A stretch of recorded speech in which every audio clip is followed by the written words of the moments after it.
Hello there, Crispy Bacon Army. It's Crispy Bacon here. And on the 7th day of Christmas, we are given a Merseyside derby. And then on the whatever day of Christmas it is, we have a Manchester derby coming up as well. All around the festive period and all. Amorim against Guardiola. Just a couple things I will say. I'm going to leave the Merseyside derby prediction to the end of the video because it's the biggest game. I need to learn proper English here. It's the biggest game out of the lot. And we're going to start with Aston Villa against Southampton. Now, don't mind me just scribbling. I just don't know what I'm doing.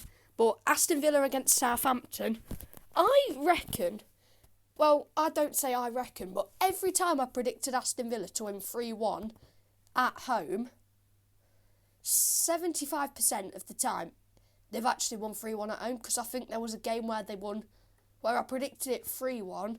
No, that was Crystal Palace a couple of weeks ago, and I predicted 4-1, and it ended 2-2. So, just forget what I said there. But yeah, Aston Villa, they are doing really well. They're smooth sailing. Aston Villa, they're a really good side with a really good manager, and it will be really hard to roast them in my Christmas roast that I will be doing, and which will drop on Christmas Day, so, yeah. And Aston Villa, they're going to be one of the hardest to roast. So, I need to hope that they do bad and maybe lose to Southampton so I have something to roast them about. But Southampton, let's touch you now.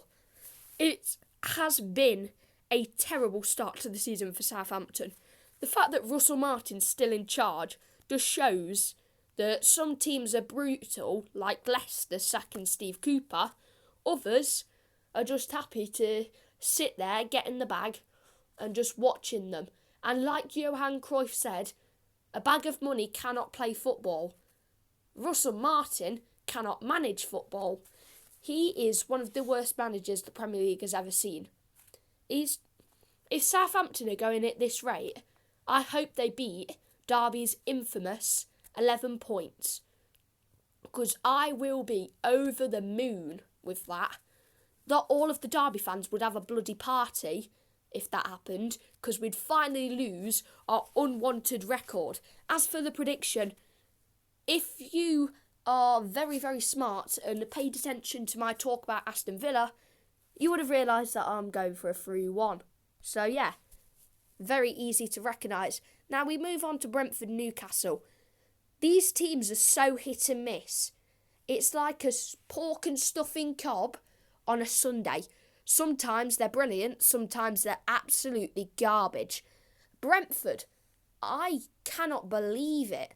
Newcastle drew 3-3 with Liverpool, and Liverpool were terrible, and they decided to blame Kelleher, Nunes and the refs online, which Arne Slot says that they're a team. They win games as a team, they lose games as a team, which I think is really good leadership from Arne Slot.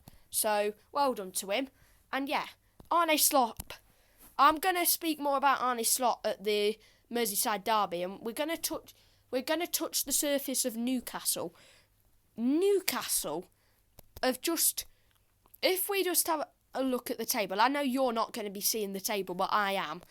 Newcastle are 10th, Brentford are 9th, they're level on points, they're almost level on goal difference.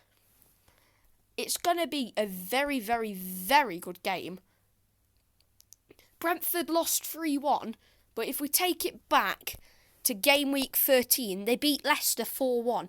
They have the capability of beating teams 4-1s and stuff, because they beat Ipswich 5-3 at one point, which was an absolute belter of a game. But they need to be more consistent. Consistency is key. That's what I say. And especially in a dessert. You need consistency in a dessert to make it taste nice. And I don't know why I've just gone on the topic of desserts. I'm just hungry. But Brentford and Newcastle, they're like, let's think of a pudding that people hate and love. Apple pie, there we go. Some people like it, some people hate it. It's hit and miss. I've talked about pork stuffing cob. I've talked about an apple pie. They're both hit and miss. And as a result of it, I'm going to go with a 2-2 draw. Now we move on to Palace against City. City have finally broke their losing streak. And Pep Guardiola has finally found a plaster for his head. Crystal Palace, on the other hand, they beat Ipswich, but let's be real here. Beating Ipswich is not an achievement. It's just how many do you beat them by? That's really what happens. And yeah, the fact is, Ipswich, they don't beat the teams around them, but they get points against the teams up there. And I will talk more about that when I get to Ipswich, but it's just phenomenal how they beat the big teams and lose to the little teams that are around them. Just like Crystal Palace, they don't even beat the big teams, they don't beat the little teams, they do it occasionally. Let's just have a look at how many wins they've had this season. 2 wins and 6 draws. Half of their points is draws. They've got 12 points. That is unbelievable amounts of points. The fact that you've already drew 6 games, that is the most in the league. I mean, yeah, Ipswich have only won once, and that's against Tottenham. And then they've just got 6 draws against a couple teams around them and teams above them. I mean, yeah, teams above them's not really hard, is it? But yeah, if we just go off logic, Man City are going to have a field day, but I said that when they faced Bournemouth, and look what they did. They played worse, and you had more chance of Pep Guardiola's scratchers winning in that game than his actual players. But I will stay confident and stay humble, eh? Erling Haaland's favourite quote to blooming Gabriel or Arteta or whoever it was. Stay humble, eh? Then they lost 7 in a row. So, Haaland, don't give it the big un. I'll give you a 2-1 victory, and that's the best you get in Norwegian, man. So we move on, Man U against Forest. It's a good game, that. So many players have played for Manchester United and Forest. You've got Dean Henderson, Jesse Lingard. But as a matter of fact, I don't really care about Forest. I hope they don't get European football. I hope they fall to mid-table. But yeah, Manchester United, Ruben Amorim, 4-0 against Everton. And then Everton won 4-0. Man United, I actually have some hope in them. Do I think it's enough to win? Maybe. I'm going to go, it's going to be a cracker of a game, but I'm going to have to give it the way of Nottingham Forest by 2-0. I think Ruben Amorim, against a biggerish side, Arsenal, they lost 2-0, a biggerish side in Nottingham Forest, with the position, not their players. Their players sometimes are absolutely terrible. I think they'll lose. And then we move on to Fulham Arsenal. Good game. And that's going to be a 3-1 victory to the Arsenal. Yeah, the Gunners are going to absolutely smash and annihilate Fulham. Fulham have been on a terrible run of form, I find. And yeah, let's move on to Ipswich against Bournemouth. I was going to talk loads about Ipswich. Let's just read through Ipswich's results in the Premier League. So, match day 1, if it takes me there, please. Match day 1, they lost 2-0 to Liverpool. Match day 2, they lost 4-1 to City. Match day 3, they drew 1-1 to Fulham. Match day 4, they drew 0-0 to Brighton. And then you've got match day 5, where they drew to Southampton. Match day 6, they drew to Aston Villa. Match day 7, they lost 4-1 to West Ham. Match day 8, they lost 2-0 to Everton. Match day 9, they lost 4-3 to Ipswich. To Brentford. Match day 10, guess what? They drew to Leicester. Match day 11, they beat Spurs 2-1.